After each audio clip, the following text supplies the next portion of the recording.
Bom, agora nesse vídeo a gente vai fechar o nosso entendimento sobre a sociedade mineira, tá? A sociedade mineradora do século XVIII, com um olhar sobre a produção cultural que vai acontecer no século XVIII, muito importante, que é o Barroco. Para a gente entender o Barroco mineiro, algumas coisas são importantes a gente lembrar. Primeiro, circulava uma quantidade enorme de ouro, de riqueza. Uma parte dessa riqueza era enviada de volta para Portugal, tá? Enviada para Portugal em forma de tributos, mas uma parte muito grande ficava aqui. E parte dessa riqueza, desse ouro, era apropriado pela igreja. Tá? Então a presença muito forte da igreja na cultura, na sociedade de Minas Gerais, ela vai ter como consequência justamente esse fortalecimento de uma instituição religiosa que reverte parte desse ouro na produção artística. Tá? Então, o que vai se fundar em Minas Gerais do século XVIII é uma arte sacra, uma arte religiosa muito importante, que é o Barroco.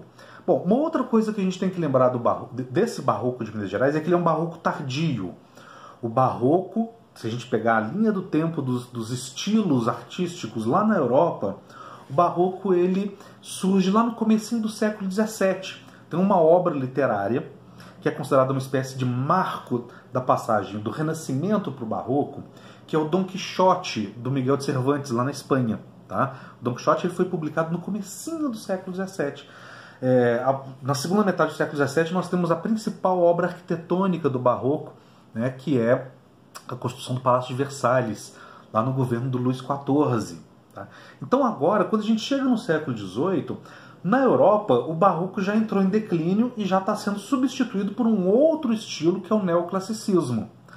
Enquanto isso, aqui no Brasil, o Barroco vai começar a se desenvolver de verdade com a ascensão da economia aurífera e com a produção artística ligada à igreja e ligada à arte sacra. Tá? Então o que a igreja vai financiar? A igreja vai financiar a construção de catedrais, né, de edifícios onde a presença do ouro ela é muito imponente. Tá? Vamos lembrar que as características do Barroco vão estar muito presentes nessas construções. Tá? E vocês lembram lá do que vocês aprenderam na aula de literatura, o que é característico do Barroco? Né? Aquele confronto de opostos, né, que demonstra uma certa confusão das pessoas na época.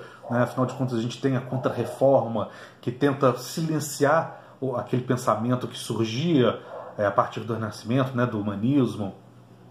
Então, isso gera um pensamento labiríntico. Esse pensamento labiríntico vai aparecer, por exemplo, não só nas igrejas, mas vai aparecer nas esculturas. Aqui em Minas Gerais, essas esculturas eram principalmente em pedra-sabão. Tá? Uma terceira manifestação artística, nós falamos das igrejas, na arquitetura nós falamos das esculturas em pedra-sabão. Uma terceira manifestação artística muito importante do Barroco mineiro é a composição de músicas sacras. Isso, obviamente, é muito mais difícil acesso, né? Porque a composição dessas músicas não gera um patrimônio tangível. Então você não pode ir lá ver, pegar, igual você pega lá nas estátuas do Aleijadinho. Tá? Mas a produção de música sacra foi muito importante no Barroco de Minas Gerais. Tudo bem?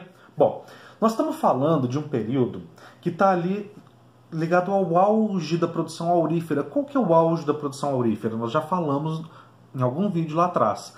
É um período que vai de 1733 a 1748. Esses 15 anos correspondem justamente ao período em que mais se extraiu ouro e, portanto, mais circulou o ouro em Minas Gerais. Então é também um período de auge da produção do Barroco. Tá? Em 1750 assume o poder lá em Portugal Dom José I e com ele vem quem? Já falamos, o Marquês de Pombal. E o Marquês de Pombal tinha problemas seríssimos com a igreja. Ele vivia numa briga ferrenha com a igreja, especialmente com as ordens religiosas. Tá? O Marquês de Pombal ele era muito ligado ao discurso iluminista, e ele vai usar desse discurso iluminista, a gente chama isso de despotismo esclarecido, para se livrar da influência da igreja. Então, ainda na década de 50, o Marquês de Pombal ele edita um decreto expulsando todas as ordens religiosas de todo o território que compreende o Império Lusitano. Tá? Normalmente os livros de história eles simplificam isso e falam que o Marquês de Pombal expulsou os jesuítas do Brasil.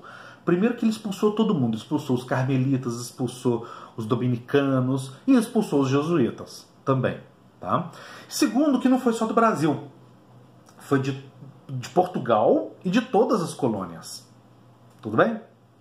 Bom, para a gente importa que não tem mais ordens religiosas em Minas Gerais. E eram essas ordens religiosas que financiavam o barroco. Tá?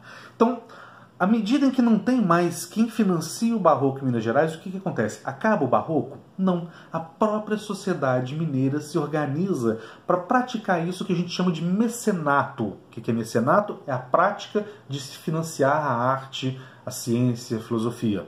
Tá? Então, a sociedade mineira ela vai se organizar para praticar o mecenato. Como que ela se organiza?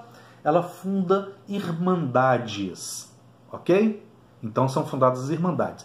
Como essas irmandades não são oficialmente da Igreja Católica, elas são chamadas de irmandades leigas. Elas são católicas, mas elas não pertencem à estrutura institucional da Igreja. Tá? Então por isso são irmandades leigas. As irmandades leigas, elas tinham 3 funções. A primeira função era a do mecenato, ou seja, financiar a construção de igrejas, financiar a produção de arte sacra, tá ok? Ou seja, eles vão continuar a estimular o barroco. A segunda função das irmandades leigas era estabelecer uma espécie de conservadorismo proativo. Eles fiscalizavam a própria ação das pessoas na sociedade. Tá? Então as irmandades elas funcionavam um pouco, quando vocês estudarem lá a reforma calvinista, vocês vão estudar o consistório, que era um órgão que fiscalizava a ação moral das pessoas lá em Genebra. Tá? Então a Irmandade Leiga tinha essa função. Hoje essa função são as velhinhas donas de casa que ficam na porta vendo quem está chegando de madrugada, acompanhado do namorado e tal. Então, e isso é parte de uma herança cultural nossa de Minas Gerais, de ficar olhando para o vizinho para ver o que o vizinho está fazendo de errado, de ficar fofocando as irmandades. Isso era colocado em aberto. Olha, fulano de tal tá traindo a esposa. Tá? Então eles tinham esse papel conservador, esse papel moralista, de tentar impor uma agenda ultramoralista na sociedade. E o terceiro papel das irmandades leigas era de assistencialismo. Agora que não tem mais a igreja para cuidar dos pobres, são as irmandades leigas que arrecadam dinheiro, tá? Para fazer campanha de alimentação, para fazer campanha de agasalho, um pouco como algumas organizações não governamentais fazem hoje, inclusive várias delas ligadas às igrejas. Tá? Então as irmandades leigas têm 3 papéis, um papel que é o de mecenas, outro papel que é o de implantar uma agenda conservadora e moralista, e um terceiro papel que é o papel de assistencialismo. Tá? E aqui eu chamo a atenção de um órgão que é uma irmandade também, mas é um pouco diferente, que são as irmandades negras. As irmandades negras agiam exatamente como as irmandades leigas, mas elas, como o nome diz, eram exclusivamente para escravos e ex-escravos. E uma das coisas que eles faziam era juntar recursos para comprar a liberdade de escravos, tá ok? Para aumentar o número de alforriados. Então, com isso a gente fecha esse olhar nosso sobre Minas Gerais, sobre a sociedade mineradora.